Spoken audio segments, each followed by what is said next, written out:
What's up mga kababayan? News that matters here.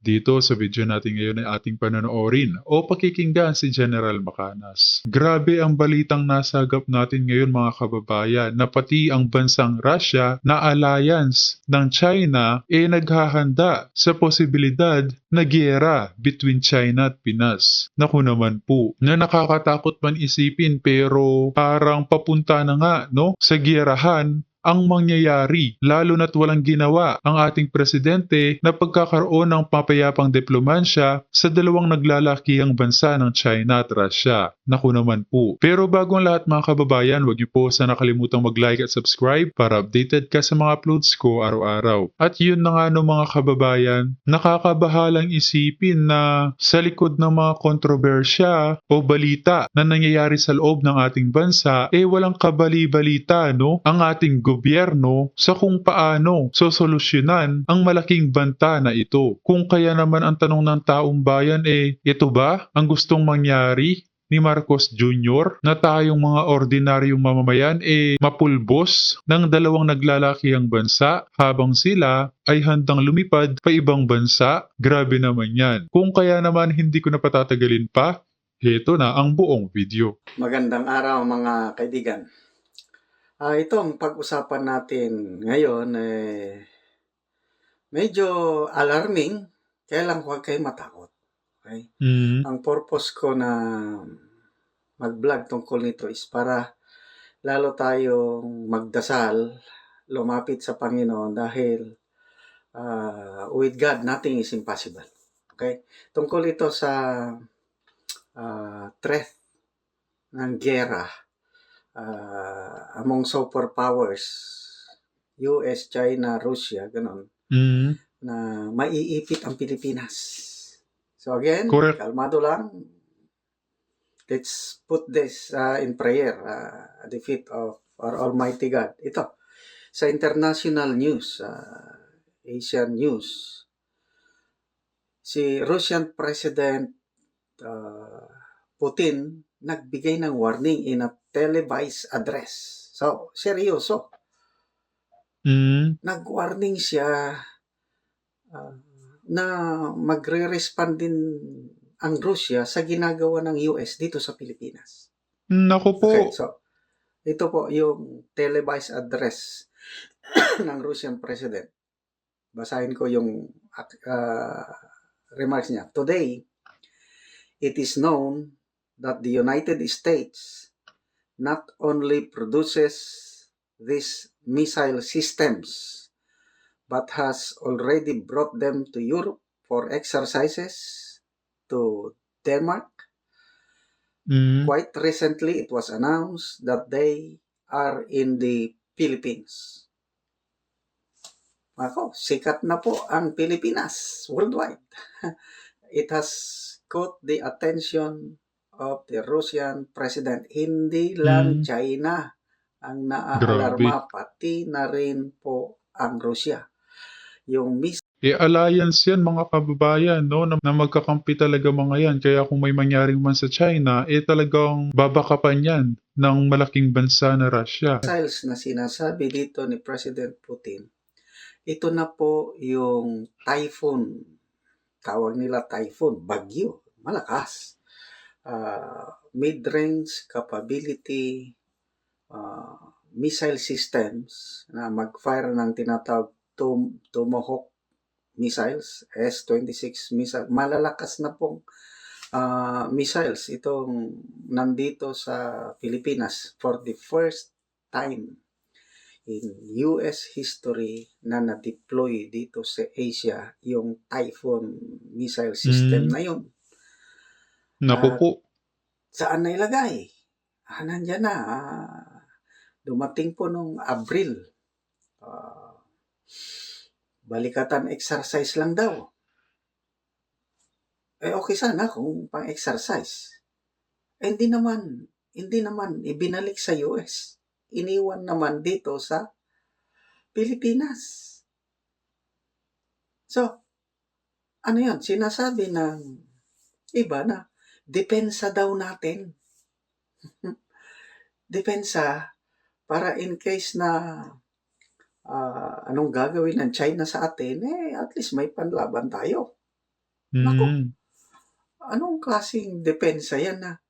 To me, it's a magnet. Magnet for disaster. Yung EDCA, yan, source ng tension na yan, yung EDCA yung idinagdag na EDCA sa Cagayan Province and Isabela. Dagdag tension na yan. Tapos, ang pinaka Correct. Nagsimula yung EDCA sites na yan nang si Aquino na, no? Ang umupo sa pagkapangulo. Delikado sa lahat. Bakit inalaw ng ating gobyerno ngayon yung Typhoon Missile Defense System na nandito na sa Pilipinas? Kaya, no wonder, I don't know, itong si Senator Amy, kung saan niya nakuha yung kanyang balita, yung daw. Marami ang yung hypersonic missiles ng China, sabi niya, nakatutok na sa Pilipinas at meron ng 25 targets. Nandun daw sa plano ng China. So, kine-question ngayon si Senator Remy, paano niya nakuha yung ganong plano yung mga ganong plano ng China, secret. Paano niya nalaman? Alam nga naman na magmarites itong senadora kasi marami ang nagsasabi na marites lang daw. Bakit ano? Okay, ito si Senator Amy, marami nang nagagalit. Kasi bakit kung totoo yung informasyon niya, bakit pinost niya kaagad sa kanyang social media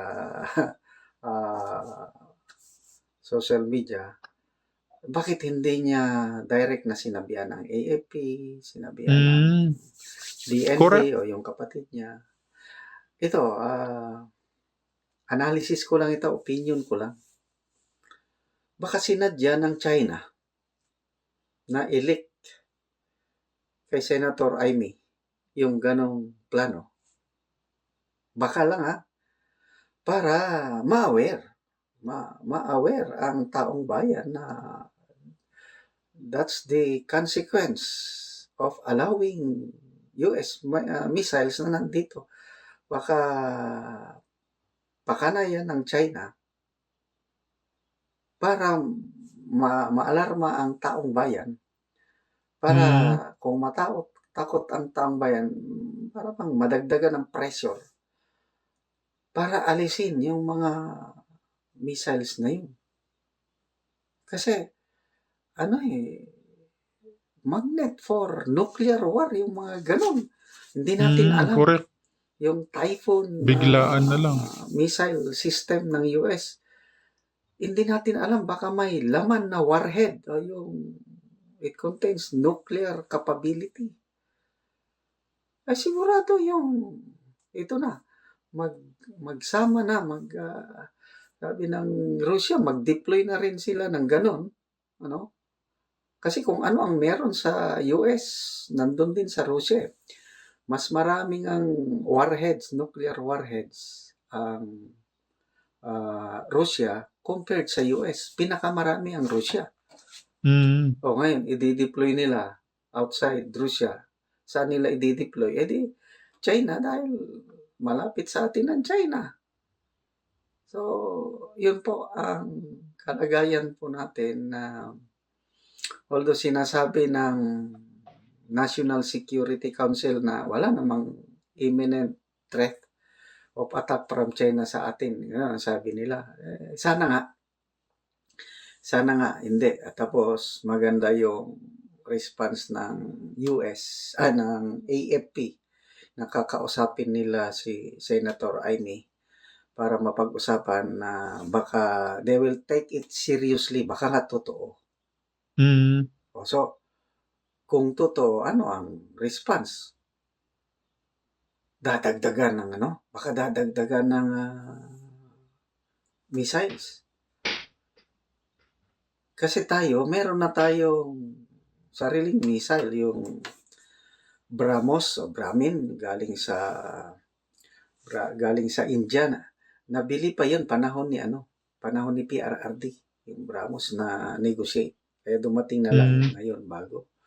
Ah, may nagsasabi na kasi hypersonic yung yung China, yung nakatutok. Merong balita News 5 everywhere, si Ed Lingao. Sinabi niya na hypersonic daw yung BrahMos. Kasi may tatlong klaseng missiles, Meron yung subsonic, supersonic, and hypersonic. Depende kasi sa bilis. Mm. Nung na-research ko, I hope I'm wrong kasi na-research ko, hindi naman hypersonic missiles yung BrahMos. Ano lang, supersonic. Kasi ang pinakamabilis na mga missiles yung hypersonic na I think how many times? 10 times faster than sound. Yung Mach. MAC, yun yung speed na mas mabilis kaysa yung travel ng sound. Mach. Mm. So, ang hypersonic nasa 10, Mach 10 na yun. Ganun yung, ang meron yan is yung hypersonic meron US, Russia, China, India. Meron na rin India. Kailang yung nabili natin na BrahMos o Brahmin missiles, according to my research, hindi siya hypersonic, supersonic lang, mas mababang speed. Wala yang BrahMos na yan sa mga hypersonic ng China, General Macanas. Na baka nga patira pa lang tayo, napasabog na sa taas gamit ang teknolohiya na pangdepensa na mayroon sila. Yung advantage ng hypersonic, maneuverable, hindi mababa yung lipad niya, kaya hindi madaling salubungin ng missile defense system ng kalabang bansa. Kaya delikado talaga yung hypersonic at yun yung nakakatakot. Although, huwag tayo matakot. Hindi tayo pabayaan ng Diyos. Magdasal lang tayo. Kaya ito, kasi baka ito na nga yung signs ng second coming ng Panginoon. Nakalagay yan sa Bible na there will be wars and rumors of wars. Yun. Nangyari sa Ukraine, kawawa ang mga Ukrainians. Baka, magiging Ukraine ba tayo? Nakakatakot. Kaya lang ako, nilalabanan ko yung takot ko, yung panic. Nandyan po ang Diyos. Sabi ng Panginoon, come to me, all you who are weary and heavily laden. Yung laden yung natatakot. And I will give you rest. The rest, yung peace of mind. Kaya ako, peace of mind lang, dasal lang. Wala pong imposible sa dasal.